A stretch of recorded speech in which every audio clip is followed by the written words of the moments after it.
তিনটি আলামত পেলে বুঝবেন আপনার সময় দ্রুত ভালো হতে যাচ্ছে, আপনার সময় ভালো হবে এবং আপনার কপাল খুলে যাবে। এই তিনটি আলামত যদি আপনি আপনার লাইফে দেখতে পারেন, অবশ্যই আমরা সকলেই চাই যাতে করে আমি সফলতা অর্জন করতে পারি, আমি আমার সাফল্যের দিকে পৌঁছাতে পারি, গন্তব্য যাতে করে সুন্দর হয়, এটা আমরা সকলেই চাই। তবে অবশ্যই এই তিনটি আলামত যদি আপনার ভিতরে পাওয়া যায় তাহলে মনে করবেন যে আপনি সাফল্যের দিকে এগোচ্ছেন।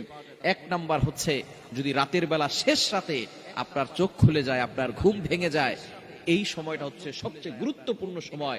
এই সময় যদি আপনার চোখ খুলে যায়, বুঝবেন আল্লাহ তাআলা আপনার চোখটাকে খুলে দিয়েছে যাতে করে আপনি আল্লাহর কাছে কিছু চাইতে পারেন। কারণ রাতের শেষ অংশে যারা নামাজ পড়ে, তাহাজ্জুদের সালাত পড়ে, তারাই সবচেয়ে বড় সফলতা অর্জন করতে পারে। রাতের সালাত ছাড়া কখনো কোনো মুসলিম সফলতা অর্জন করতে পারে না। হ্যাঁ, বেঈমান যারা আছে তাদের তো ঈমানই নাই, তারা কখনো সফল হতেই পারবে না।